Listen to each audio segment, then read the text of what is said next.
Hi ಸ್ನೇಹಿತರೆ, ಜೈ ಹಿಂದ್ ಎಲ್ಲರಿಗೆ. RPF railway protect force ಅಂತ ಹೇಳಿಕೆಸಿಂದ ಸಾಕಷ್ಟು ವಿಡಿಯೋಗಳನ್ನು ಮಾಡಿ ಹಾಕಿದ್ದೆ ನಾನು. ಈ ಟೈಮಿಗೆ ಅಪ್ಲಿಕೇಶನ್ ಸ್ಟಾರ್ಟ್ ಆಗುತ್ತಾ, ಈ ಡೇಟಿಗೆ ಕ್ಲೋಸ್ ಆಗುತ್ತಾ, ಈ ಥರ ಕ್ವಾಲಿಫಿಕೇಷನ್ ಬೇಕಾಗುತ್ತಾ, ಈ ಥರ ಸೆಲೆಕ್ಷನ್ ಪ್ರೊಸೆಸಿಂಗ್ ಇರುತ್ತೆ, ಎಕ್ಸಾಮ್ ಇರುತ್ತೆ ಅಂತ ಹೇಳಿಕೆಸಿಂದ ಪ್ರತಿಯೊಂದು ಇನ್ಫಾರ್ಮೇಷನನ್ನು ಆ ವಿಡಿಯೋದಲ್ಲಿ ನಾನು ನೀಡಿದ್ದೆ. ಎಷ್ಟೋ ಜನ ನೋಡ್ಕೊಂಡಿದ್ರಿ. ಅಪ್ಲಿಕೇಶನ್ನ ಡೇಟನ್ನು ಕೊಡೋದು ಹೊಳ್ಳಿ ಕ್ಯಾನ್ಸಲ್ ಮಾಡೋದನ್ನು ಮಾಡಿದ್ರೆ ಸಾಕಷ್ಟು ಜನ RPF ಆಗಬೇಕು, ನಾನು RPF ಪೊಲೀಸ್ ಈ ಸಾರಿ ಆಗಬೇಕು, RPF SI ಆಗಬೇಕು ಅಂತ ಹೇಳಿಕೆಸಿಂದ ಕನಸನ್ನು ಕಟ್ಕೊಂಡಿದ್ದೀರಿ. ಭಾಳಷ್ಟು ಜನ ಅದಕ್ಕೆ, ಯಾಕಂದರೆ ಏಜ್ ಕೂಡ ಜಾಸ್ತಿ ಇದೆ, ಹೈಟ್ ಕೂಡ ಕಡಿಮೆ ಇದೆ, ಅದು ಒಂದು ನಮ್ಗೆ ಎಷ್ಟು ಹೆಲ್ಪ್ ಆಗ್ತಾ ಇದೆ. ಆ ಇನ್ಫಾರ್ಮೇಷನ್ನ ನಿಮ್ಗೆ ಈಗಾಗಲೇ ಇವತ್ತೇ ನಿನ್ನೆ ಕೂಡ ಅಪ್ಲಿಕೇಶನ್ ಕೂಡ ಸ್ಟಾರ್ಟ್ ಆಗಿದೆ. ಆನ್ಲೈನ್ ಮುಖಾಂತರ ಅಪ್ಲಿಕೇಶನ್ ಕೂಡ ಸ್ಟಾರ್ಟ್ ಆಗಿದೆ.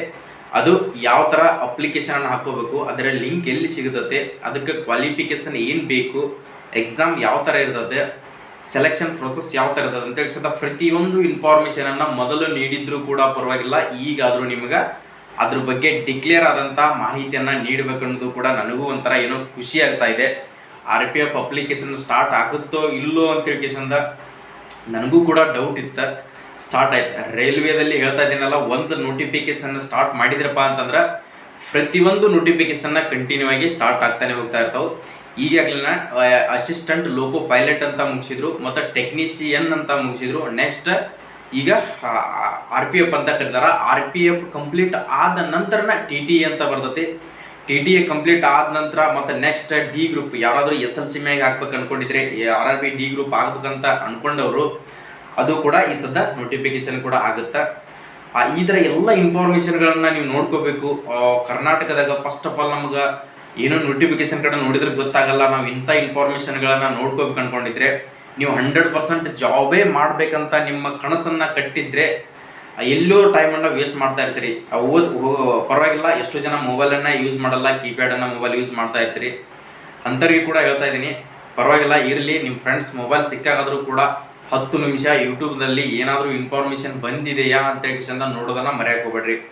ಈ ಇನ್ಫಾರ್ಮೇಷನ್ಗಳೇನಿರ್ತಲ್ಲ, ನೀವು ಅಂದ್ಕೊಂಡಿರ್ತೀರಿ RRBಯಲ್ಲಿ ಭಾಳಷ್ಟು ಸರ್ವರ್ ಬಿಜಿಯನ್ನು ಇಟ್ಬಿಟ್ಟಿದ್ದಾರೆ, ಭಾಳ ಬಿಜಿ ಐತಿ. ಅಪ್ಲಿಕೇಶನ್ಗಳನ್ನ ಹಾಕ್ಬೇಕಂತ ಅಂದ್ಕೊಂಡವರು ಈಗಾಗಲೇ ಅಪ್ಲಿಕೇಶನ್ ಹಾಕೋರಿ. ಈಗ ಅದರದ ಸಂಪೂರ್ಣವಾದಂಥ ಮಾಹಿತಿಯನ್ನು ನಿಮ್ಗೆ ಹೇಳ್ತಾ ಹೋಗ್ತೀನಿ. ಏನೇನಿದೆ ಅದರಲ್ಲಿ, ಎಷ್ಟು ಅಪ್ಲಿಕೇಶನ್ ಯಾವಾಗ ಸ್ಟಾರ್ಟ್ ಆಗುತ್ತೆ ಅಂತ ಹೇಳಿಸಿಂದ ಪ್ರತಿಯೊಂದು ಡಿಕ್ಲೇರ್ ಆದಂಥ ಮಾಹಿತಿಯನ್ನು ಕೊಡ್ತಾ ಹೋಗ್ತೀನಿ. ನೋಡ್ಕೊಳ್ಬೋದು. ಅಪ್ಲಿಕೇಶನ್ ಯಾವಾಗಪ್ಪ ಅಂತಂದ್ರೆ 15/4/2024 ಅಂದ್ರೆ ಇವತ್ತು ಅಪ್ಲಿಕೇಶನ್ನ ಓಪನ್ ಆಯಿತು. 15/4/2024 ನಿಮ್ಮ ಅಪ್ಲಿಕೇಶನ್ ಸ್ಟಾರ್ಟ್ ಆಯಿತು. ಕ್ಲೋಸಿಂಗ್ ಡೇಟ್ ಯಾವಾಗಪ್ಪ ಅಂತಂದ್ರೆ 14/5/2024 ಕ್ಲೋಸಿಂಗ್ ಡೇಟ್ 14/5/2024 ನಿಮ್ಮ ಅಪ್ಲಿಕೇಶನ್ ಡೇಟಾ ಕ್ಲೋಸ್ ಆಗುತ್ತೆ. ನೆಕ್ಸ್ಟ್ ಏನಪ್ಪ ಅಂತಂದ್ರೆ ಇದರಲ್ಲಿ ಅಪ್ಲಿಕೇಶನ್, ಇದರಲ್ಲಿ ಯಾವ ಥರದ ಹುದ್ದೆಗಳದಪ್ಪ ಅಂತಂದ್ರೆ SSLC ಮೇಲೆ ಕೂಡ ಹಾಕ್ಬೋದು, ಡಿಗ್ರಿ ಮೇಲೆ ಕೂಡ, PUC ಮೇಲೆ ಕೂಡ ಇದನ್ನ ಹಾಕ್ಬೋದು. ಕಾನ್ಸ್ಟೇಬಲ್ SLC ಮೇಲೆ ಕೂಡ ನೀವು ಇದಕ್ಕೆ ಅಪ್ಲಿಕೇಶನ್ ಹಾಕಬೇಕಾಗುತ್ತೆ. ಸಬ್ ಇನ್ಸ್ಪೆಕ್ಟರನ್ನು ನೀವು ಡಿಗ್ರಿ ಮೇಲೆ ಕೂಡ ಇದಕ್ಕೆ ಅಪ್ಲಿಕೇಶನ್ ಹಾಕೋಬೋದು. ಇದರಲ್ಲಿ ಏನೇನು ಬೇಕಾಗುತ್ತೆ, ಇದರಲ್ಲಿ ಸ್ಯಾಲ್ರಿ ಎಷ್ಟಿರ್ತಪ್ಪ ಅಂತಂದ್ರೆ, ಸಬ್ ಇನ್ಸ್ಪೆಕ್ಟರ್ ಯಾರಾದರೂ ಆದ್ರಪ್ಪ ಅಂತಂದ್ರೆ 35,000 ನಿಮ್ಗೆ ಫಸ್ಟ್ ಬೇಸಿಕ್ ಪೇಮೆಂಟ್ ಇರ್ತೈತಿ. ಎಷ್ಟಿರ್ತಪ್ಪ ಅಂತಂದ್ರೆ 35,400 ಬೇಸಿಕ್ ಪೇಮೆಂಟ್ ಇರ್ತೈತಿ. ಅದೇ ಥರನಾಗಿ SLC ಮೇಲೆ ಯಾರಾದರೂ ಕಾನ್ಸ್ಟೇಬಲ್ ಆದರೆ ನಿಮ್ಗೆ 21,700 ನಾರ್ಮಲ್ ಆದಂಥ ಬೇಸಿಕ್ ಪೇ ನಿಮ್ಗೆ ಇರ್ತದೆ.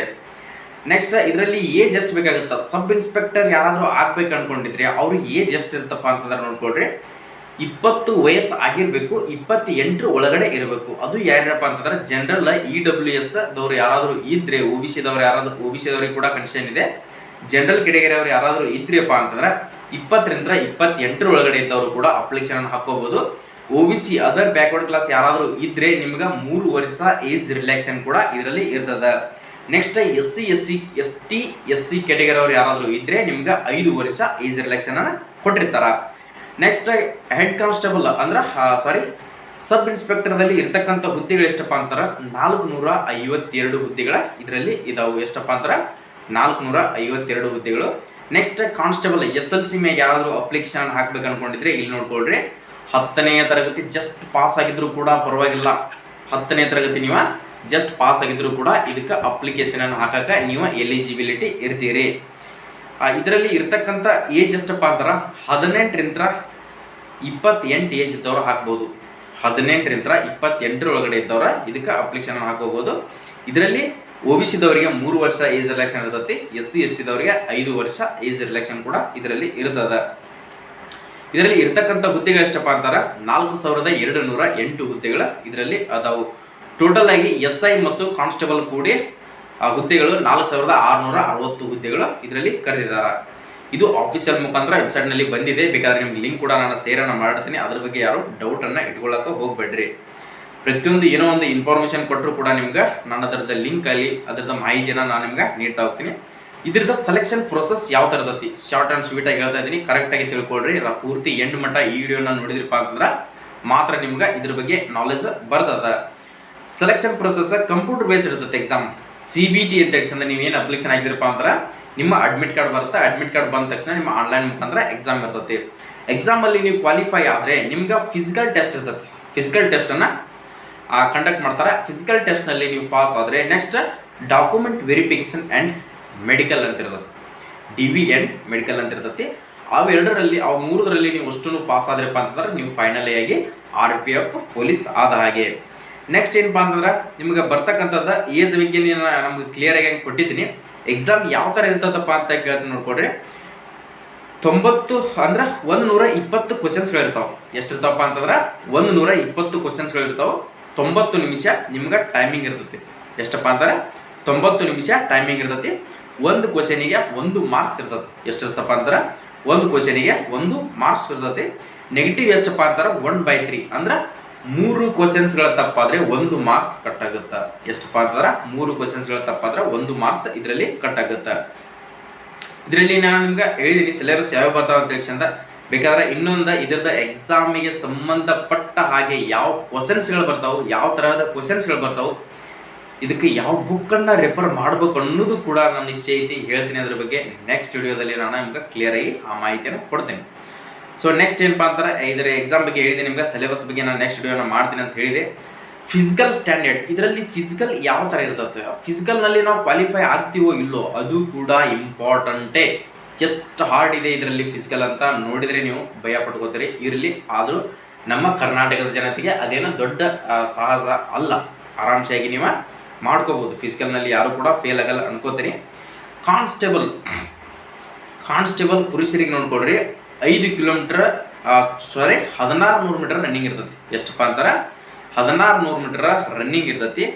5 ಮಿನಿಟ್ಸ್ನು ಅಂದ್ರೆ 5:45 ಸೆಕೆಂಡ್ ಟೈಮಿಂಗ್ ಇರ್ತೈತೆ. ಅಂದ್ರೆ 5 ನಿಮಿಷನು 45 ಸೆಕೆಂಡ್ವರೆಗೆ ನಿಮ್ಗೆ ಟೈಮಿಂಗ್ ಇರ್ತೈತಿ. ನೀವು ಆರಾಮ್ಸಾಗಿ ಇದನ್ನು ಕವರನ್ನು ಮಾಡ್ಕೋಬೋದು. ಆದರೂ ಕೂಡ ಟಫೇ ಹೇಳ್ತಾ ಇದ್ದೀನಿ ನಾನು. 1600 ಮೀಟರ್ ರನ್ನಿಂಗನ್ನು 5:45 ಒಳಗಡೆ ಕವರನ್ನು ಮಾಡ್ಕೋಬೇಕು ಪುರುಷರು. ನೆಕ್ಸ್ಟ್ ಅದೇ ಥರನಾಗಿ ಮಹಿಳೆಯರಿಗೆ 800 ಮೀಟರ್ ರನ್ನಿಂಗ್ ಇರ್ತೈತಿ. 3 ನಿಮಿಷನು 40 ಸೆಕೆಂಡ್ನ್ಯಾಗ ನೀವು ರನ್ನಿಂಗನ್ನು ಕವರ್ ಮಾಡ್ಕೋಬೇಕು. ಲಾಂಗ್ ಜಂಪ್ ಉದ್ದ ಜಿಗಿತ ಎಷ್ಟಪ್ಪ ಅಂತಾರೆ ಪುರುಷರಿಗೆ 14 ಫೀಟ್ ಇರ್ತೈತಿ. ನೆಕ್ಸ್ಟ್ ಮಹಿಳೆಯರಿಗೆ 9 ಫೀಟ್ ಇರ್ತೈತಿ. 3 ಚಾನ್ಸ್ಗಳು ಇರ್ತಾವೆ. ನಿಮ್ಗೆ 3 ಚಾನ್ಸ್ನಲ್ಲಿ ನೀವು ಜಿಗಿಬೇಕು. ನೆಕ್ಸ್ಟ್ ಹೈ ಜಂಪ್ ಎತ್ತರ ಜಿಗಿತವನ್ನು ಎಷ್ಟಿರ್ತಪ್ಪ ಅಂದ್ರೆ 4 ಫೀಟ್ ಪುರುಷರಿಗೆ ಇರ್ತೈತಿ. ನೆಕ್ಸ್ಟ್ ಮಹಿಳೆಯರಿಗೆ 3 ಫೀಟ್ ಇರ್ತೈತಿ. ಇದಕ್ಕೂ ಕೂಡ 3 ಚಾನ್ಸಸ್ಗಳು ಇರ್ತಾವೆ. ನೆಕ್ಸ್ಟ್ ಏನಪ್ಪ ಅಂತಂದ್ರೆ ಇದರಲ್ಲಿ ಬರ್ತಕ್ಕಂಥದ್ದು ಹೈಟ್ ಎಷ್ಟು ಇರ್ತೈತಿ, ಮೋಸ್ಟ್ ಇಂಪಾರ್ಟೆಂಟ್ ಆದಂಥ ಹೈಟ್ ನೋಡ್ಕೊಡ್ರಿ. ಹೈಟ್ ಬಗ್ಗೆ ನೀವು ಭಾಳಷ್ಟು ಜನ ಡೌಟ್ ಇದೆ ಅಂತ ಅನ್ಕೋತೀನಿ. ಪುರುಷರಿಗೆ ಎಷ್ಟಪ್ಪ ಅಂತಾರೆ ಪುರುಷರಿಗೆ UR ಜನರಲ್ ಕ್ಯಾಟಗರಿ ಅವರು, EWS ಅವರು, OBC ದವರು ಯಾರಾದರೂ ಇದ್ದರೆ 165 ಸೆಂಟಿಮೀಟರ್ ಹೇಳ್ತಾ ಇದ್ದೀನಿ ಕೇಳ್ಕೊಳ್ರಿ. ಪುರುಷರಿಗೆ 165 ಸೆಂಟಿಮೀಟರ್ ಹೈಟ್ ಇರಲೇಬೇಕು.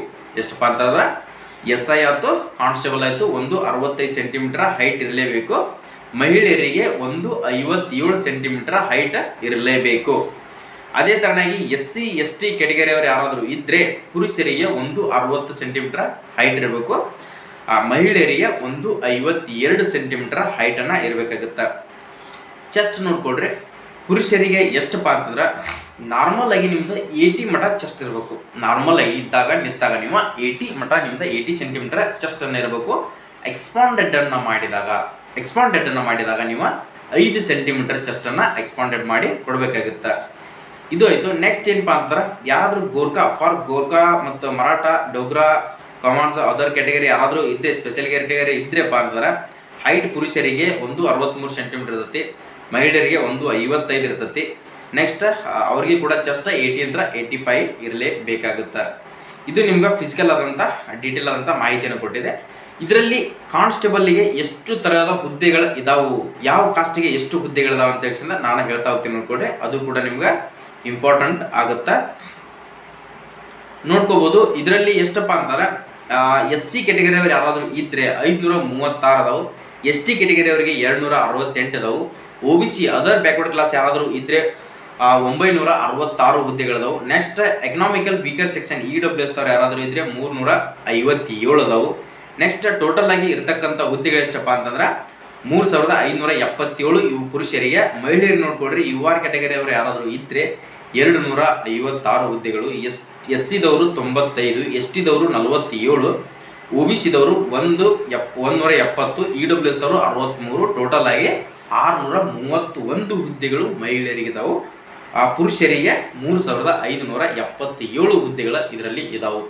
ಸೊ ಇದೊಂದು ಬಂಪರ್ ಅವಕಾಶನೇ ಅನ್ಕೋಬಹುದು. ಸಾಕಷ್ಟು ಜನ ಆಗಿತ್ತ, ಬಹಳ ದಿನ ಆಗಿತ್ತ, ಬಹಳ ವರ್ಷ ಆಗಿತ್ತು RPF ನೋಟಿಫಿಕೇಶನ್ ಅನ್ನ ಮಾಡಿದ್ದಿಲ್ಲ. ಈ ಸಾರಿ ನಮ್ಗೆ RPF ನೋಟಿಫಿಕೇಶನ್ ನಮ್ಮ ಕೈಯಲ್ಲಿ ಸಿಕ್ಕಿದೆ ಅಂತಂದ್ರೆ ನಾವು 100% ಅದನ್ನ ಯುಟಿಲೈಸೇಷನ್ ನಾವು ಈ ಸಾರಿ ಸೇರ್ಕೋಬೇಕು.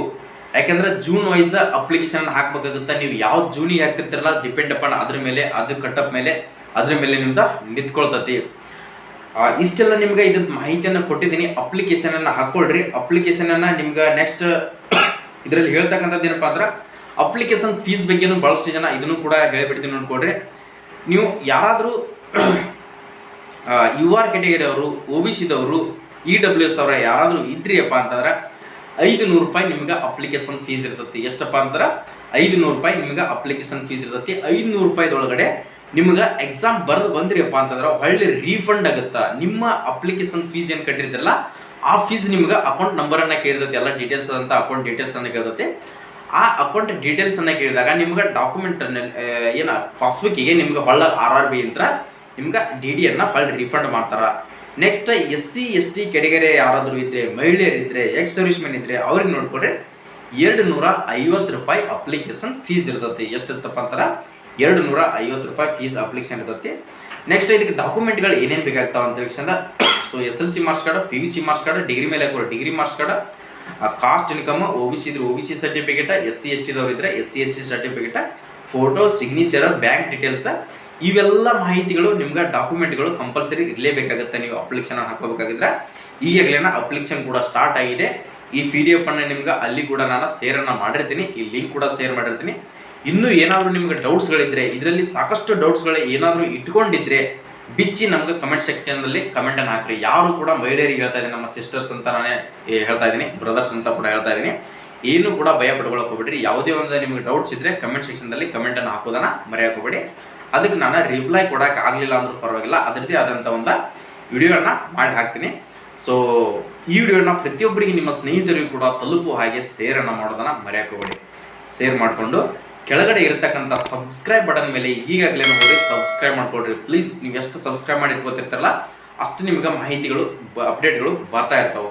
ಯಾಕಂದ್ರೆ ನೀವು ನೆಕ್ಸ್ಟ್ ಟೈಮಲ್ಲಿ ವಿಡಿಯೋಗಳನ್ನು ನೋಡ್ತಿರಲ್ಲ, ಸಬ್ಸ್ಕ್ರೈಬ್ ಮಾಡ್ಕೊಂಡ್ರಪ್ಪ ಅಂತಂದ್ರೆ ನೋಟಿಫಿಕೇಶನ್ ಬಂದ್ಬಿಡುತ್ತೆ. ಸೊ ಈ ವಿಡಿಯೋನ ಹಾಕಿದಾರ, ಈ ವಿಡಿಯೋದಲ್ಲಿ ನಮ್ಗೆ ಇಂಪಾರ್ಟೆಂಟ್ ಆಗಿದೆ, ಇದನ್ನ ಅಪ್ಲಿಕೇಶನ್ ಯಾವಾಗ ಸ್ಟಾರ್ಟ್ ಆಗಿದೆ, ಎಕ್ಸಾಮ್ ಡೇಟ್ ಯಾವಾಗ ಇರ್ತೈತಿ, ನೀವು ಫೈನಲಿ ಇದನ್ನ ಸೆಲೆಕ್ಷನ್ ಆಗಿ ಡ್ಯೂಟಿಗೆ ಹೋಗೋ ಮಟನು ಇದರ ಇನ್ಫಾರ್ಮೇಶನ್ ನಾನು ನೀಡ್ತಾನೆ ಇರ್ತೀನಿ. ಸೊ ನೆಕ್ಸ್ಟ್ ವಿಡಿಯೋದಲ್ಲಿ ಬರೋಣ ಸ್ನೇಹಿತರೆ. ಜೈ ಹಿಂದ್, ಜೈ ಕರ್ನಾಟಕ.